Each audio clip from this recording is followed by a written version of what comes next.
ഒരു പ്രോത്സാഹനത്തിന് എങ്ങനെ അറിയുക കൂടെയുള്ള അച്ഛന്മാർക്ക്, സഭയിലുള്ള അച്ഛന്മാർക്ക് പരിശുദ്ധാത്മാവുണ്ടെന്ന്? ഒരു മഠത്തിന്റെ സുപ്പീരിയർ എങ്ങനെ അറിയുക കമ്മ്യൂണിറ്റി ജീവിക്കുന്നവർക്ക് പരിശുദ്ധാത്മാവുണ്ടെന്ന്?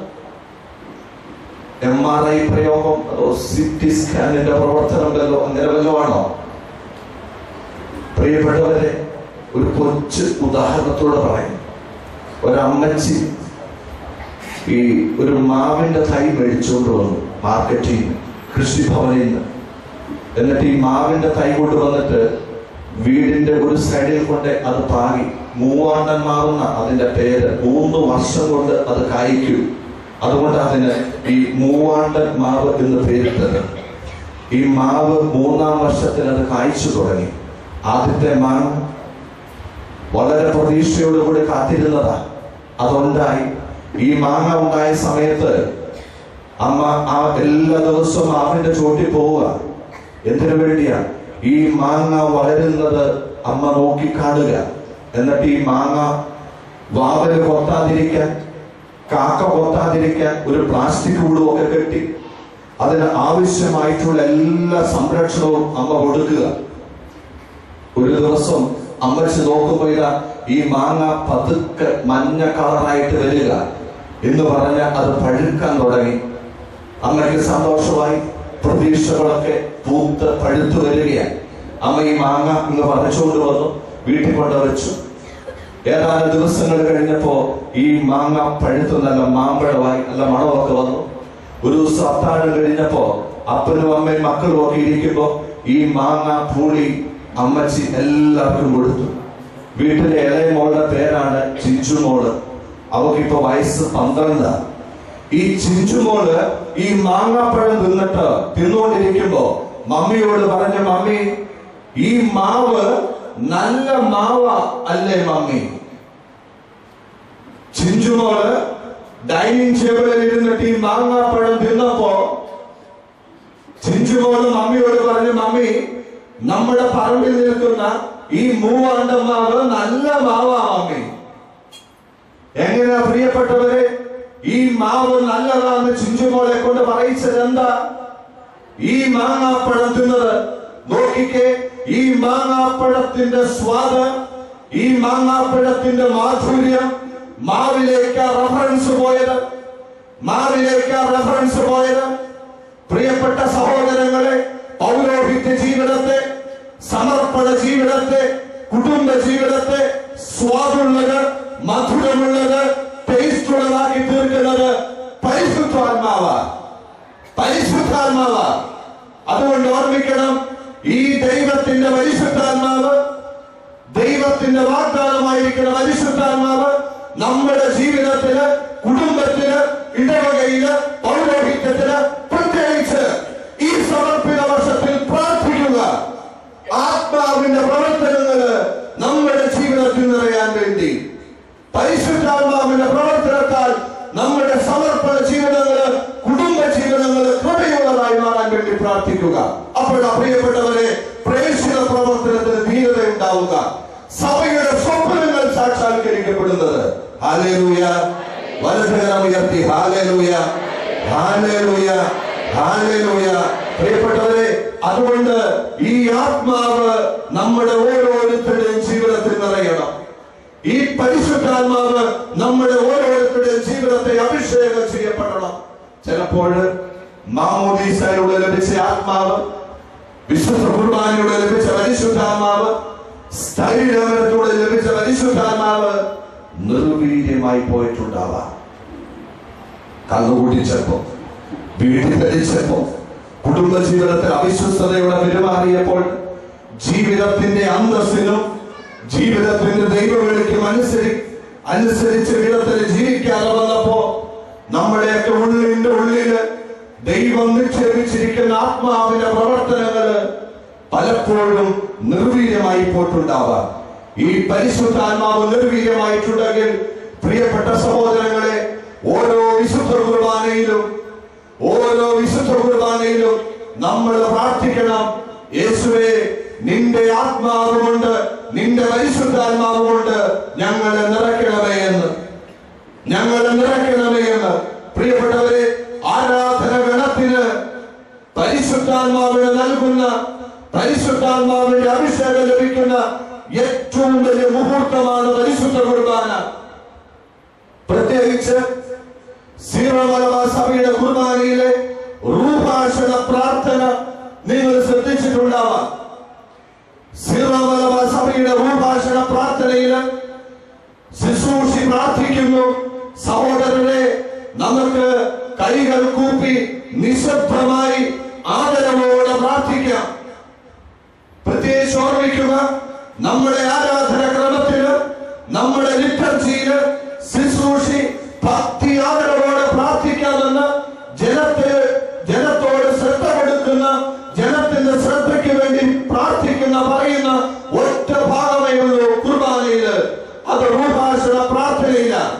അവിടെയാണ് പുരോഹിതൻ പ്രാർത്ഥിക്കുന്നത്, കർത്താവേ നിന്റെ പരിശുദ്ധാത്മാവ് എഴുന്നള്ളി വന്ന് ഈ കുർബാനയെ ആശീർവദിച്ച് പവിത്രീകരിച്ച് ഇത് യേശുവിന്റെ തിരുശരീര രക്തങ്ങളുടെ പൂർണ്ണതകളിലേക്ക് എത്തിക്കണമേ. കർത്താവേ നിന്റെ പരിശുദ്ധാത്മാവ് എഴുന്നള്ളി വരട്ടെ. പ്രിയപ്പെട്ട സഹോദരങ്ങളെ, ഓർമ്മിക്കണം, പരിശുദ്ധാത്മാവ് നിറയാൻ വേണ്ടി പെന്തക്കോസ്ത് സമൂഹത്തിലേക്കല്ല പോവേണ്ടത്. പരിശുദ്ധാത്മാവ് നിറയാൻ വേണ്ടി മറ്റ് ഗ്രൂപ്പുകളിലേക്കല്ല പോകേണ്ടത്. പരിശുദ്ധാത്മാവ് നിറയാൻ വേണ്ടി പരിശുദ്ധ കുർബാനയിലേക്കാണ് വരേണ്ടത്. ഹല്ലേലൂയ. നമുക്ക് എവിടെയോ ജീവിതത്തിൽ ഒരു അപകടം ഉണ്ടായിക്കൊണ്ടിരിക്കുകയാണ്. പ്രത്യേകിച്ച് കത്തോലിക്ക തിരുസഭയ്ക്ക് ഒരു ചെറിയ അപകടങ്ങൾ ഉണ്ടായിക്കൊണ്ടിരിക്കുക. വിശ്വാസത്തിന്റെ മരണമണി എവിടെയോ സഭയിൽ മുഴങ്ങുന്നുണ്ട്. അതിന്റെ കാരണം എന്തെന്നറിയാമോ? ഈ പരിശുദ്ധ കുർബാന വിട്ട്, ഈ പരിശുദ്ധാത്മാവ് വിട്ട് പല ഗ്രൂപ്പുകളിലേക്ക്, പല സെക്ടറുകളിലേക്ക് സഭയില്ലാത്ത, കുർബാനയില്ലാത്ത ഒരു മൂവ്മെന്റ് ഈ കേരളത്തിൽ ഉണ്ടാവുന്നതാണ് നമ്മുടെ സഭയുടെ മൗന ദുഃഖം എന്ന് തിരിച്ചറിയണം. ഈ കഴിഞ്ഞിടയ്ക്ക് ഞാൻ ഈ കോഴിക്കോട് കുളത്തൂരിലെ ധ്യാന സെന്ററിൽ, NRC ധ്യാന സെന്ററിൽ ധ്യാനം നടത്തിക്കൊണ്ടിരിക്കുമ്പോഴേ ഈ മദ്രാസിൽ നിന്ന് ഒരു കുടുംബം പ്രാർത്ഥിക്കാൻ തോന്നുന്നു. മദ്രാസിലെ അറിയപ്പെടുന്ന ഒരു ജ്വാലറിയുടെ ഉടമയാണ്, സ്വർണ്ണക്കടയുടെ ഉടമയാണ് ഈ ധ്യാനിക്കാൻ വന്നിരിക്കുന്നത്. ഭാര്യയും ഭർത്താവും കൂടെ ധ്യാനിക്കാൻ വന്നിരിക്കുക. അപ്പോ ഇദ്ദേഹം അല്പം പെന്തക്കോസ്ത് ചായ്വിലേക്ക് പോയിക്കൊണ്ടിരിക്കുക. ഈ ഭർത്താവ് നല്ല ബിസിനസ് ഒക്കെയാണ്, കാര്യങ്ങളൊക്കെ വളരെ ഭംഗിയായിട്ട് പോകുന്നു. പക്ഷേ ഇവിടുത്തെ പ്രശ്നം എന്തെന്ന് പറയുന്നത്, ഇദ്ദേഹം അല്പം പെന്തക്കോസ്ത് സമൂഹത്തിലേക്ക് ചാഞ്ഞുകൊണ്ടിരിക്കുകയാണ്. അപ്പൊ ഞാൻ ഈ പരിശുദ്ധാത്മാവിനെ പറ്റി ക്ലാസ് എടുത്തപ്പോൾ ഈ ക്ലാസ്സിന്റെ അവസാനം അദ്ദേഹം എന്നോട് ചില ചോദ്യങ്ങളൊക്കെ ചോദിച്ചു. അതിന് ചെറിയ ഉത്തരങ്ങളൊക്കെ കൊടുത്തു. അതിനുശേഷം അദ്ദേഹം എന്നോട് ചോദിച്ചു, അച്ഛാ എനിക്ക് അച്ഛനെ ഒന്ന് കാണാൻ ഒരു അല്പസമയം തരാമോ? ഞാൻ അദ്ദേഹത്തെ കാണാൻ വേണ്ടി കുറച്ച് സമയം 10 മിനിറ്റ് എന്ന് പറഞ്ഞ് തുടങ്ങിയത് അവസാനിക്കുന്ന 2 മണിക്കൂർ കഴിഞ്ഞിട്ടാണ്. അപ്പൊ അദ്ദേഹം എന്നോട് ചോദിക്കുക, അച്ഛാ ഈ പരിശുദ്ധാത്മാവ് നിറയണമെങ്കിൽ പെന്തക്കോസ്ത് സമൂഹത്തിലൊക്കെ പോകുമ്പോഴാണല്ലോ ഈ പരിശുദ്ധാത്മാവിന്റെ ഒരു അഭിഷേകം കിട്ടുന്നതായിട്ട് ഞാൻ കാണുന്നത്. അദ്ദേഹം എന്നോട് പറയുക, കഴിഞ്ഞ 10-30 വർഷക്കാലം ഞാൻ വിശുദ്ധ കുർബാനയെ അർപ്പിച്ചിട്ട് എനിക്ക് ഈ ഒരു അനുഭവം കിട്ടിയില്ല. പ്രിയപ്പെട്ട സഹോദരങ്ങളെ, തെറ്റിദ്ധാരണകളാണത്. കാരണം വിശുദ്ധ കുർബാനയിലെ പരിശുദ്ധാത്മാവിന്റെ പ്രവർത്തനങ്ങള് സജീവമായി നമ്മൾ അനുഭവിക്കുക. ഈ അൾത്താരയിലേക്ക് എടുത്തു വെക്കുന്ന ഗോതമ്പപ്പത്തെയും വീഞ്ഞുകണങ്ങളെയും യേശുവിന്റെ ശരീര രക്തങ്ങളുടെ പൂർണ്ണതകളിലേക്ക് കൊണ്ടെത്തിക്കുന്നത് ഈ പരിശുദ്ധാത്മാവാണ്. നിങ്ങൾ ഓർമ്മിക്കണം, ഈ അൾത്താരിൽ അർപ്പിക്കപ്പെടുന്ന അർപ്പണ വസ്തുക്കളെ മാത്രമല്ല, ഈ വിശുദ്ധ കുർബാനയിൽ പങ്കെടുക്കുന്ന ആരാധന സമൂഹത്തെ മുഴുവൻ യേശുവിന്റെ ശരീര രക്തങ്ങളുടെ പൂർണ്ണതകളിലേക്ക് എത്തിക്കുന്നത് ഈ പരിശുദ്ധാത്മാവാണ്. അതുകൊണ്ട് പ്രിയപ്പെട്ടവരെ, ഞാൻ പറഞ്ഞത്, ഈ പരിശുദ്ധാത്മാവിന്റെ നിറവ് ലഭിക്കാനായിട്ട് മറ്റു ഗ്രൂപ്പുകളിലേക്കോ മറ്റു സമൂഹങ്ങളിലേക്കോ അല്ല നമ്മൾ പോകേണ്ടത്. നമ്മൾ പോകേണ്ടത് വിശുദ്ധ കുർബാനയിലേക്ക്. കാരണമുണ്ട്. മത്തായിയുടെ സുവിശേഷം 27-ാം അധ്യായത്തിന്റെ 62-ാം തിരുവചനത്തില് മരിച്ച കർത്താവിനെ കല്ലറയിൽ അടക്കുന്ന സംഭവം. കർത്താവിനെ കല്ലറയിൽ അടക്കിയപ്പോൾ പ്രധാന പുരോഹിതരും ഫരിസയരും പീലാത്തോസിന്റെ അടുത്ത് ചെന്നിട്ട് പറഞ്ഞു, പീലാത്തോസെ, അവൻ ജീവിച്ചിരുന്നപ്പോൾ പറഞ്ഞതല്ലേ 3-ാം ദിവസം ഉയർക്കുമെന്ന്. അതുകൊണ്ട് ഈ കല്ലറയ്ക്ക് നമുക്ക് കാവലേർപ്പെടുത്തണം. കാവലേർപ്പെടുത്തിയില്ലെങ്കിൽ അവന്റെ ശിഷ്യന്മാർ കടന്നു വന്നിട്ട് ഈ കല്ലറയുടെ മൂടി മാറ്റി അവന്റെ ശരീരം എടുത്തുകൊണ്ട് പോകും. എന്നിട്ട് അവർ പറയും, കർത്താവ് ഉയർത്തു എന്ന്. അത് നമുക്ക് വീണ്ടും ഒരു നാണക്കേടിന് വഴിയാക്കും. അവന്റെ ശിഷ്യന്മാര് പാതിരാത്രിക്ക് വന്നിട്ട് കല്ലറയുടെ സ്ലാബ് മാറ്റി ഈ ശരീരം എടുത്തുകൊണ്ട് പോയിട്ട് പറയും, കർത്താവ് ഉയർത്തു എന്ന്. പ്രിയപ്പെട്ട സഹോദരങ്ങളെ, പീലാത്തോസ് പറഞ്ഞു, നിങ്ങൾക്കൊരു സൈന്യമില്ലേ? നിങ്ങളുടെ സൈന്യത്തെ കൊണ്ടുപോയി ഈ കല്ലറയ്ക്ക് കാവലേർപ്പെടുത്തുക. ഈ കല്ലറയ്ക്ക് കാവലേർപ്പെടുത്തുക. പീലാത്തോസിന്റെ സൈന്യം കർത്താവിന്റെ കല്ലറയ്ക്ക് കാവൽ നിന്നു. മത്തായിയുടെ സുവിശേഷം 28:11. പടയാളികൾ കർത്താവിന്റെ കല്ലറയ്ക്ക് കാവൽ നിന്നുവെങ്കിലും പടയാളികൾ നിൽക്കെ തന്നെ 3-ാം ദിവസം കർത്താവ് കല്ലറയുടെ മൂടി മാറ്റി ഉയർക്കുന്ന രംഗം നമ്മൾ വായിക്കുന്നുണ്ട്. പ്രിയപ്പെട്ടവരെ, കല്ലറയിൽ അടച്ചുപൂട്ടപ്പെട്ട ജീവിതത്തെ കല്ലറയിൽ നിന്ന് പുനരുദ്ധാനത്തിൽ കൊണ്ടെത്തിച്ചത് ദൈവത്തിന്റെ ആത്മാവാണ്. ഹല്ലേലൂയ. ആ ആത്മാവാണ് ഈ വിശുദ്ധ കുർബാനയുടെ ആത്മാവ്.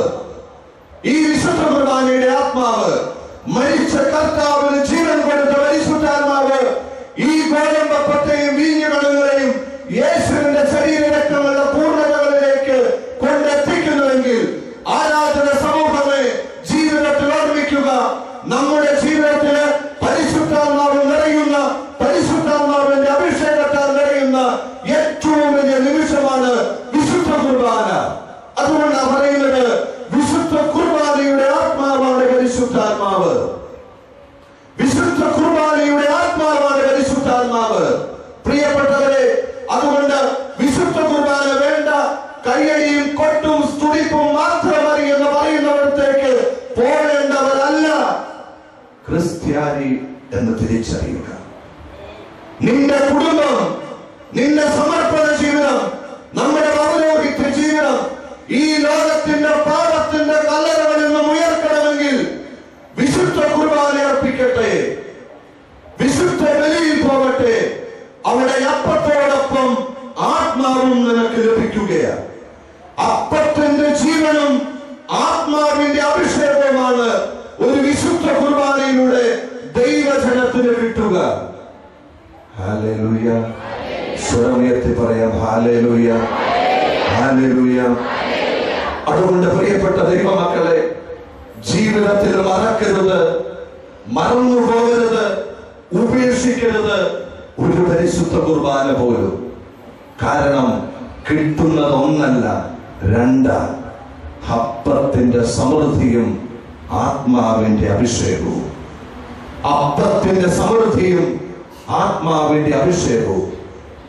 ഈ വിശുദ്ധ കുർബാന നമ്മുടെ ജീവന്റെ കാരണമാണ്. പ്രിയപ്പെട്ടവരെ, ഒന്ന് ചോദിച്ചോട്ടെ, ഈ പരിശുദ്ധാത്മാവ് കിട്ടിയ വല്ല ഗുണമുണ്ടോ ജീവിതത്തിൽ? ഈ പരിശുദ്ധാത്മാവ് കൊണ്ട് നിറഞ്ഞ വല്ല മെച്ചമുണ്ടോ ജീവിതത്തിൽ? എന്താണത്?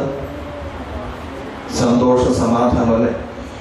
അപ്പോസ്തല പ്രവർത്തനം 1-ാം അധ്യായത്തിന്റെ 8-ാം തിരുവചനമാണ് പരിശുദ്ധാത്മാവ് ഒരു വ്യക്തിയുടെ ജീവിതത്തിൽ ഉണ്ടാകുമ്പോൾ ലഭിക്കുന്ന ഏറ്റവും വലിയ അഭിഷേകം. അപ്പോസ്തല പ്രവർത്തനം 1:8, പരിശുദ്ധാത്മാവ് നിങ്ങളുടെ മേൽ വന്നു കഴിയുമ്പോൾ നിങ്ങൾ ശക്തി പ്രാപിക്കും. പരിശുദ്ധാത്മാവ് നിങ്ങളുടെ മേൽ വന്നു കഴിയുമ്പോൾ നിങ്ങൾ ശക്തി പ്രാപിക്കും. പ്രിയപ്പെട്ടവരെ, നമ്മുടെ ജീവിതത്തെ ശക്തിപ്പെടുത്തുന്നത് പരിശുദ്ധാത്മാവാണ്. വളരെ വ്യക്തമായിട്ട് നമുക്ക് കാണാനായിട്ട് കഴിയും. ലൂക്കായുടെ സുവിശേഷം 22-ാം അധ്യായത്തിന്റെ 54-ാം തിരുവചനത്തിൽ അപ്പോസ്തലന്മാര് പത്രോസും കൂട്ടരും കർത്താവിന്റെ കൂടെ 3 വർഷക്കാലം നടന്നവരാ. തിരുവചനം മറക്കരുത്. ലൂക്ക കർത്താവിനെ നിന്ദിച്ചു പറയുന്ന, തള്ളി പറയുന്ന, ഞാൻ അവനെ അറിയുകയില്ല എന്ന് പറയുന്ന സംഭവമാണ് ഒരു പരിചാരിക